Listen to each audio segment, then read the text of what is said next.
Olá, amigos da TVN, está começando o programa Nossa Gente. Minha entrevistada hoje é a Suzete Santos de Novaes. Suzete, prazer tê-la aqui no programa. Igualmente, estou bastante contente. Bom, a senhora é bem conhecida da Nossa Gente, né? Olha, por fato também de residir há muitos anos em Blumenau, que eu sou de Birama, e a gente assim tem uma quantidade muito grande de amigos, plantamos assim sementes que germinaram legal, né? Então, nós temos a nossa história realmente firmada em Blumenau. Né? Pois é, não só por morar em Blumenau há muito tempo, por essa relação também de amigos, mas pelas atividades sociais, né? Esse trabalho que a senhora exerce junto à sociedade. Sim, exatamente. Nós temos um envolvimento, tanto eu como o marido Wildo, com entidades e de muitos anos, inclusive. E o trabalho é constante, é muito empenho, né? Tanto eu como tenho um comprometimento muito grande com a AMP e com a ASAPREV, que é a Associação dos Aposentados. E a AMP é uma entidade que congrega as pequenas empresas. Então nós temos uma história realmente, ela é significativa e é uma história bonita, porque a gente acompanhou, né? Acompanha, continua. A senhora disse bem de envolvimento. Isso. Porque acaba se envolvendo com as pessoas diretamente, né? Com certeza, é um envolvimento, assim, a gente consegue formar novas amizades, consegue acompanhar o desenvolvimento, né, do mercado, de tudo que vem de novo, dessas inovações todas, então nós estamos sempre em contato e isso é muito bom. E tem um pouco de amparo, de convivência, né? Exatamente, e para mim até é bastante importante porque eu consigo passar algumas coisas boas e posso ajudar as pessoas. Eu acho que eu tenho clareza dessa minha missão na vida. Eu estou nesta vida para contribuir realmente com as pessoas. Nós vamos retomar daqui a pouquinho, ao longo do programa, um pouco mais sobre o trabalho que a senhora faz, né? E que não é de hoje, porque eu sempre tenho o hábito no início do programa de falar da origem da pessoa, e a senhora se antecipou e disse que é natural de Ibirama, né? Mas a senhora deixou Ibirama lá vai um bom tempo, né? Sim, Ibirama, eu saí com 15 anos de Ibirama, e hoje já estou com uma idade bastante, né, avançada, então eu estou assim, 50 anos, vamos dizer, né, em Blumenau, e acompanhei toda essa evolução da nossa cidade, né, o crescimento. Foi assim, apaixonante e causa assim emoção, porque a gente viu tudo, né? Desde que as ruas não tinham calçamento, que era paralelepípedo, né? Blumenau, como é que ela evoluiu e os bairros cresceram. Então, assim, isso causa uma emoção muito grande. Eu acho assim, a cidade de Blumenau é apaixonante, né? Que lembrança a senhora tem da viagem, a primeira vez ou a segunda, sei lá do Alto Vale de Ibirama para Blumenau? Olha, eu tenho uma lembrança muito interessante que o meu pai era blumenauense, né? De família aqui. E ele andava muito com os carros e principalmente com jipe, porque ele sabia o estado das estradas. Coisa rara para a época, né? Ter carro. Era buraco, aquelas costelas que a gente falava, né? Costela de Adão, ficava trepidando. Então, de vez em quando ele dizia, vamos para Blumenau, Suzete? E eu prontamente, sempre assim, meu pai tinha um espírito aventureiro e eu acho que eu levo um pouquinho disso. E eu estava sempre pronto, eu nunca dizia não. Então, eu vinha com ele, mas assim, ó, trepidando tanto no carro que chegava assim, bem cansada. E uma vez nós fomos a Florianópolis, já tive coragem de ir. E imagina, não tinha asfalto, não tinha nada, era só estrada de barro, né? Cheguei em Florianópolis, fiquei até mal, assim. Naquela época, meu pai era muito amigo, assim, meu pai era uma pessoa que se envolvia muito com a política e ele era muito amigo do Osmar Cunha. Osmar Cunha, né, eu residia em Florianópolis e eu fui na casa dele com meu pai. Então eu cheguei lá, fiquei até meio sem jeito, porque eu estava me sentindo assim, mal, cansada, dolorida. Imagina, eu era jovem, mas devido a essa viagem que era tão cansativa... E demorada, né? E demorada, exatamente. Hoje, imagina, tudo diferente, né? Então eu vejo assim, ó, que a gente passou por uma geração e continua, né? Graças a Deus, aí nós estamos aí, né? Bem vivos e saudáveis, graças a Deus. Então a gente, assim, tem umas lembranças, quando a gente volta para trás, assim, a gente vê que tudo foi, assim, bonito, teve passagens, assim, bastante difíceis, com certeza, né? mas eu tenho gratas lembranças. Pois é, eu falei que era algo raro ter carro naquela época, eram poucas as famílias que tinham automóvel, né? Sim. Agora as estradas, de fato, imagina, né? Dia de chuva, muito carro, caminhão atolado no caminho. Então, agora já é outra, já se apresenta uma outra, né, situação, né? Pois é. E dia de sol, poeira comendo solto, né? Nossa, eu acho que isso também, exatamente, você é bem lembrado, o pó, né? O pó era terrível. E nós não estamos falando de uma via, de uma rua de 2 quilômetros, era um trecho, Blumenau e Ibirama, né? Imagina sair de Ibirama para ir para Florianópolis, para Blumenau, realmente é cansativo. E o trem? A senhora tem lembranças? O trem, nossa! O trem a gente pegava lá em Ibirama e tinha baldeação lá em Subida. Ou então a gente parava, tinha um café, eu me lembro assim de um saboroso pastel, porque eu sou apaixonada por pastel. E lá eles vendiam um pastel muito saboroso. E depois a gente seguia a viagem. Lá em Ibirama, quando os trens faziam a manobra, nós, imagina, crianças, nós ficávamos circulando e nós nos escondíamos dentro dos vagões. Olha só. E tinha uma pessoa que coordenava tudo lá, ele andava com um apito, ele tinha um boné, nós falávamos assim, lá vem o homem do boné. Aí todo mundo se abaixava no banco, aí ele passava, se ele nos via, né, olha o perigo, o trem fazendo a manobra e nós lá dentro achando uma brincadeira. Coisa de adolescente, né? Bem de adolescente, mas assim, são lembranças assim que a gente não esquece nunca, né? De adolescente ingênuo, né? É isso, Eu não sabia do perigo. Pois é, e a senhora chegou a viajar de trem Sim, também? Sim, viajei de trem. Era assim, era gostoso, embora que era assim bastante lento, né, e demorado para chegar, que eu sempre vinha de Ibirama a Blumenau.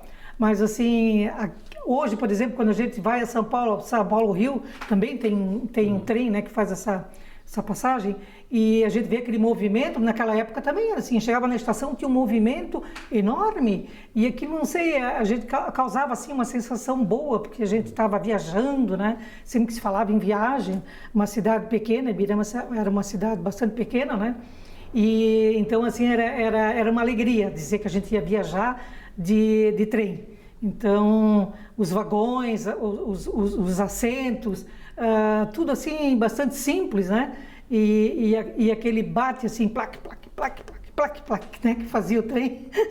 Era engraçado isso. Lembrando agora, a gente tem uma saudosa assim... Mas era uma situação, né, de contemplar a natureza. Hoje a gente olha isso do ponto de vista turístico, né? Na época era comum, porque a viagem era diária, né? E agora estou lembrando, o meu avô era maquinista, veja só. O meu avô morava na Rua São Paulo, onde tem a churrascaria São Paulo aqui, Sim. Em cima, perto da FURB. E o meu avô morava ali, e o meu avô, quando ele estava chegando para passar de frente à casa dele, ele apitava, o trem apitava. E aí nós corríamos tudo para a janela, porque às vezes eu estava na casa do meu avô, e aí, o trem, o avô vai passar. Daí a gente ia para a janela e ficava acenando para ele. Provou maquinista. Sim.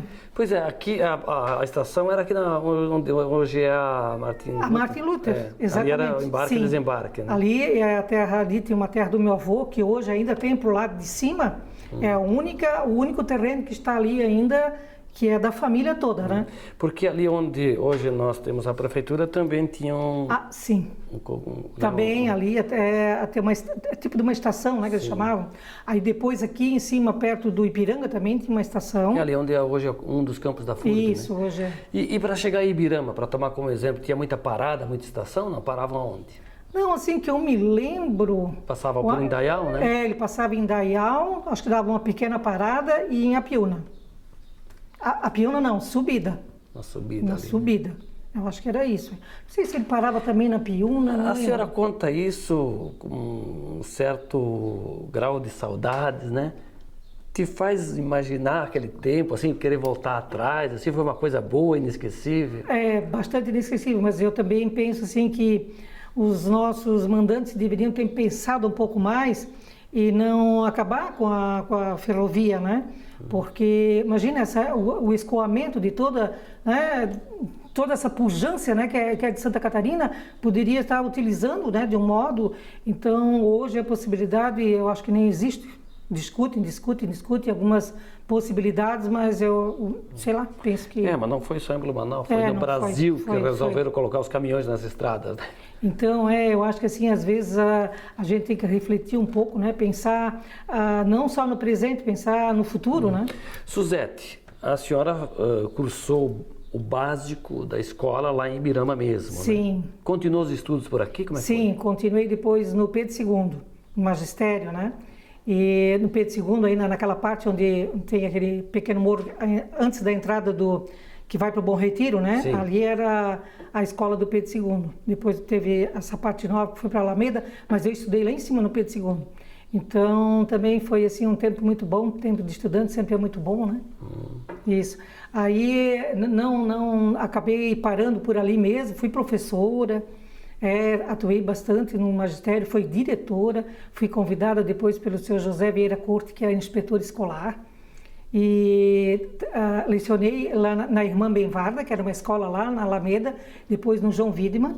João Widman tinha ali a nossa diretora, a dona Santília, e ela conversando, disse assim, Suzete, o seu Corte tem um convite para você assumir uma escola lá perto da Ponte do Salto. Eu tinha 19 anos. E eu sempre fui assim, uma pessoa que gostei de desafio, desde nova. Isso deve estar na pessoa mesmo. E eu disse assim, será? Não, você tem condições, você tem capacidade, vai. Aí eu fui para lá como professora. E depois de um ano já tive que assumir a direção, fiz umas transformações, fui atrás de salas novas. E depois eu casei, né? Aí casei, tive a minha primeira filha aqui em Blumenau. E aí acabei, o meu marido foi convidado para trabalhar, porque ele trabalhava na Boa Vista Atlântica de Seguros, na companhia, e foi convidado para ir para São Paulo. E a gente foi para lá. E aí acabei desistindo do magistério. E o teu primeiro emprego foi o magistério? Sim, primeiro foi magistério. Naquela época a gente tinha muitas assim, condições, assumia como professora substituta. Aí depois, né, a gente galgava, não era uma coisa assim tão imediato, né, tão fácil. Agora, eu sempre quero ressaltar o seguinte, que hoje os professores ainda lutam, né, por condições de salários melhores e tudo, mas eu quero te dizer que sempre foi, essa luta sempre foi. Sempre existiu. Olha, tinha uma particularidade que hoje eu não sei se ainda acontece, mas na minha época, né, eu fiquei lecionando um ano inteirinho sem receber salário. Eu recebi no mês de outubro. Então você vê, eu trabalhei o ano inteiro e eu tive que dar um jeito, claro, tinha meus pais, né? Mas assim, o salário eu acabei recebendo em outubro. Então, e as pessoas acham que hoje tá difícil, tá difícil, mas muito mais difícil era naquela época. Muitos professores, aqueles da tua época, e eu que fui aluno também lá atrás, a gente como aluno tinha mais respeito ao professor, a gente chama de mestre. Meu Deus, como? E o professor se sentia valorizado. Talvez a categoria hoje não sinta isso. Isso com certeza. É uma pena, sabe, que os alunos deveriam assumir uma postura diferente, né, para com os professores, e mesmo assim os professores, hoje eles têm condições, eles se reciclam, eles estão sempre atualizados, né, então isso, uma valorização dessa categoria, eu acho que foi muito importante, mas essa luta do salário, gente, isso parece que é uma coisa eterna. E aquela velha máxima, né, educação a gente aprende em casa, aprendizado, que é outra coisa, aí sim na escola. Exatamente. Que muita gente confunde, né? Acha que tudo acontece na escola. Eles acham que os professores vão assumir tudo, né? Faz papel de pai e mãe. De pai e mãe. Não funciona. Suzete, vamos tomar uma aguinha, fazer um intervalo e depois a gente retoma essa conversa? Ótimo. Suzete Santos de Novaes é a minha entrevistada hoje no programa Nossa Gente, que faz um breve intervalo. É o tempo de tomar uma aguinha e já voltamos. Fique ligado.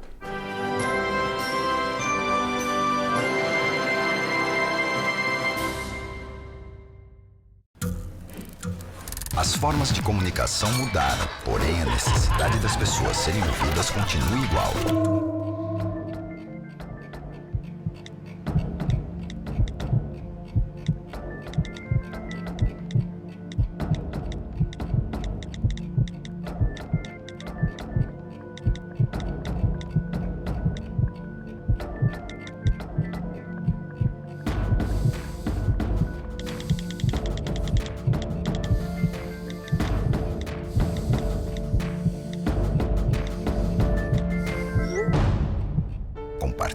o CVV aquilo que você não divide com ninguém.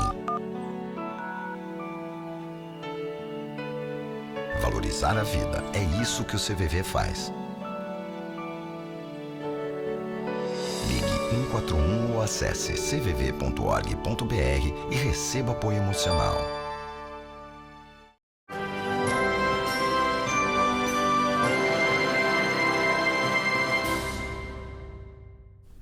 Estamos de volta na sequência do programa Nossa Gente. A minha entrevistada hoje é a Suzete Santos de Novaes.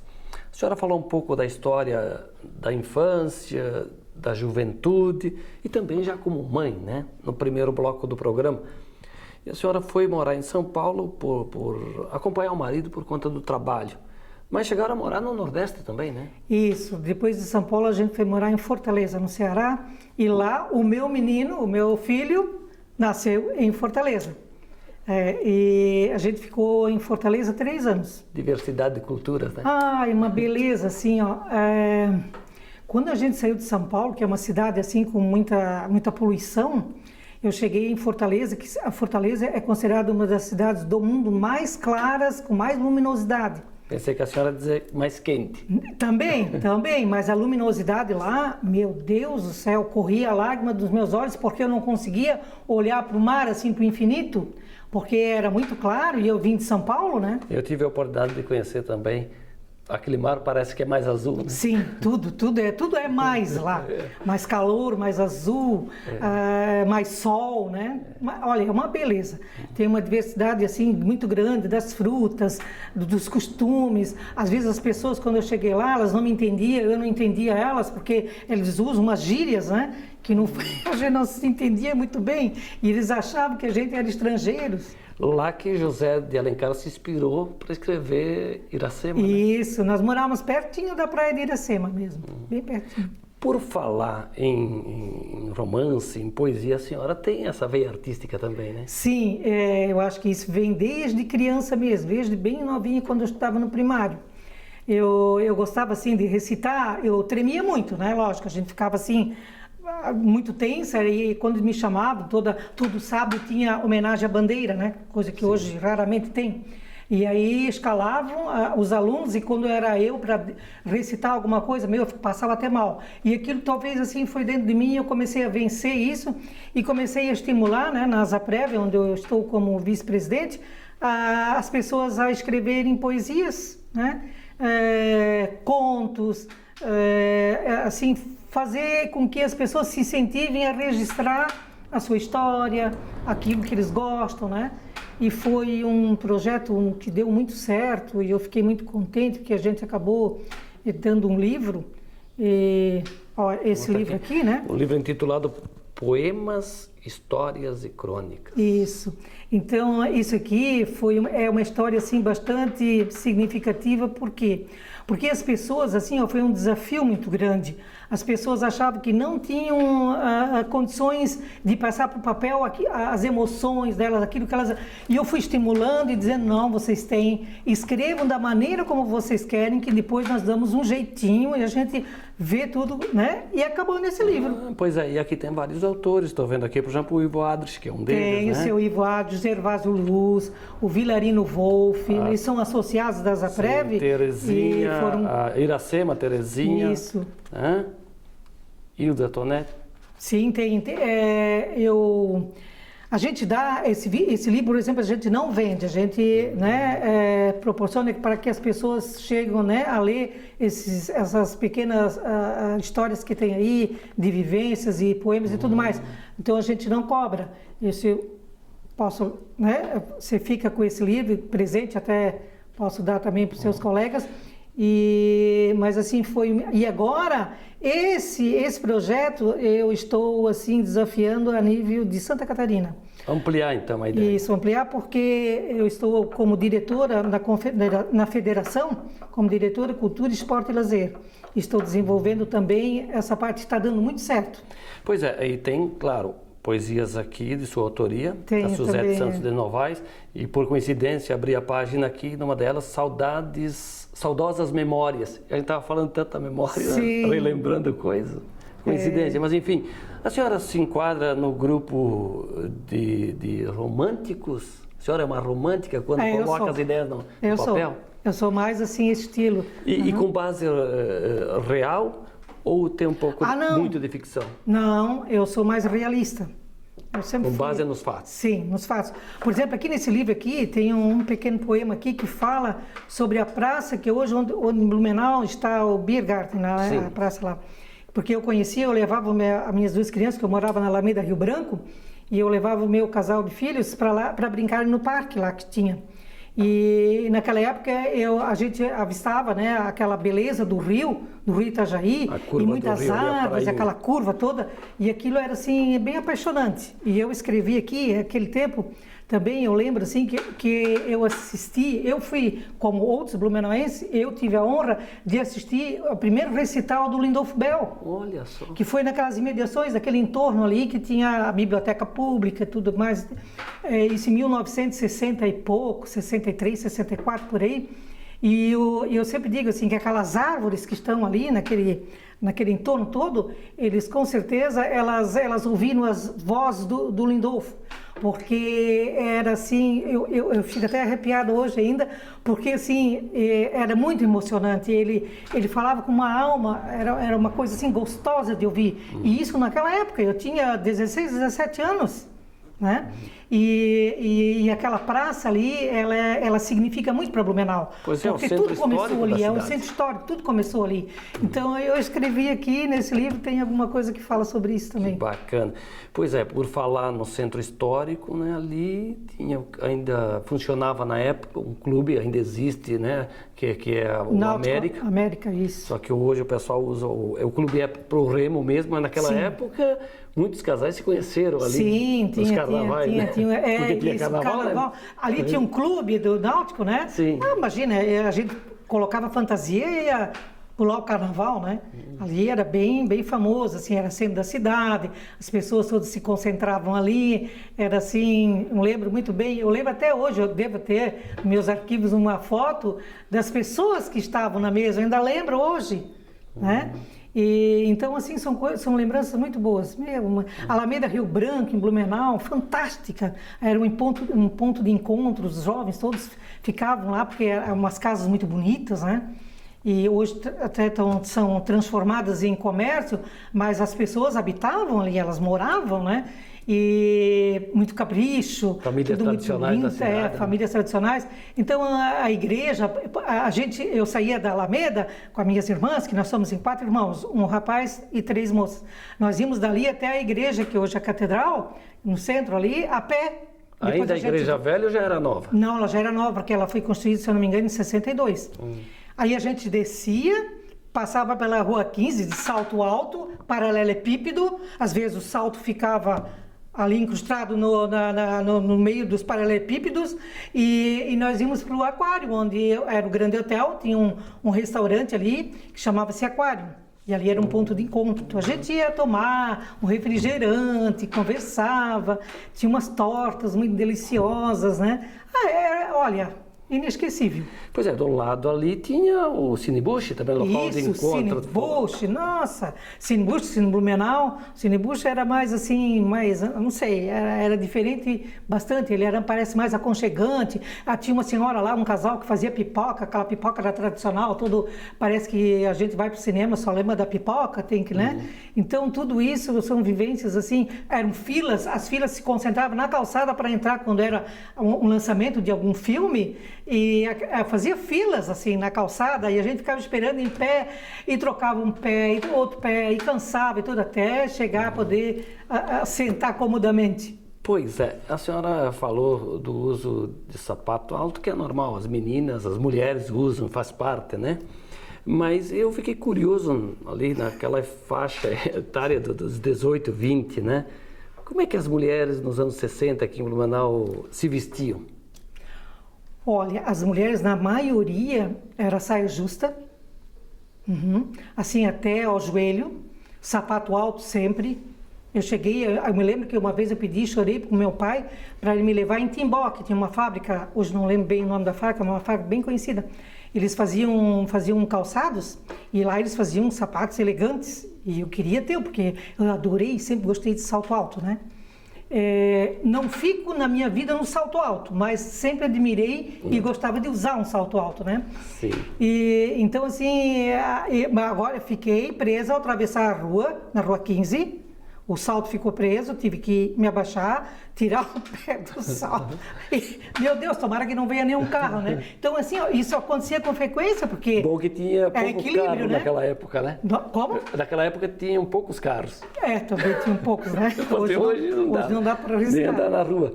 Pois é, então a senhora falou da saia, calça. É uma coisa recente que a mulher passou a usar, né? A calça comprida não era... A calça jeans, sim. Depois de uma... calça boca de sino, a gente usava bastante. Também? Porque os homens usavam muito isso na década de 70. Sim. E não a cinturada, era Saint-Tropez, a gente chamava. Calça Saint-Tropez. Então, tudo isso nós íamos assim para os boliches, tinha boliche em Blumenau. Olha só. A gente, era concentração ali na Rua 7, era muito interessante, assim, era uma vivência diferente, né? Ia para salão ou fazia unha, cabelo tudo em casa? Não, ia para salão. Olha. E você me lembrou agora, eu preciso citar, a Ciclenda cabeleireira, ela ainda está atuante no ramo. Ela trabalha na Alameda? Sim, na Alameda. Eu já A Ciclenda foi ela. nossa cabeleireira Eu já daquela entrevistei época. ela aqui no programa. As debutantes, as rainhas, tudo era com a Ciclenda e nós éramos tudo clientes. Nós passávamos a tarde inteira no salão de beleza, porque era assim, ó. Mas a senhora teve uma bela juventude, né? Graças a Deus não posso reclamar. Claro que a gente passou No por... sentido de beleza, que imagina a senhora era uma jovem muito bonita, mas também no sentido Obrigada. Né, daquela beleza interior da época, sim. ser uma fase bonita da vida. Foi. Né? E a juventude é a fase mais linda de qualquer ser humano, não é? Sim. Nós, assim, ó, nós participávamos de conjuntos dos Beatles, naquela época, né, estourando, né? Os Rolling Stones, os Bee Gees. Meu, a gente ficava assim, era como hoje. Sim. Aquela gritaria e aquela emoção era igual a hoje, né? Só que era um pouco mais saudável, né? Parece assim. E tinha o controle dos pais, assim? Sim. Eles, Tinha. Quer dizer, o meu pai era muito rigoroso, demais até. A gente tinha, assim, muito medo dele. E então nós saímos em 3 e o meu irmão era responsável por nós 3. Então nós tínhamos que voltar todos juntos para casa. Daí meu irmão, quando batia aquela, como a gente diz, aquela ziquezira que ele queria ir embora... da festa, ele dizia assim, vamos embora. E a gente dizia assim, não, espera mais um pouco. Vamos embora, senão eu vou contar pro pai.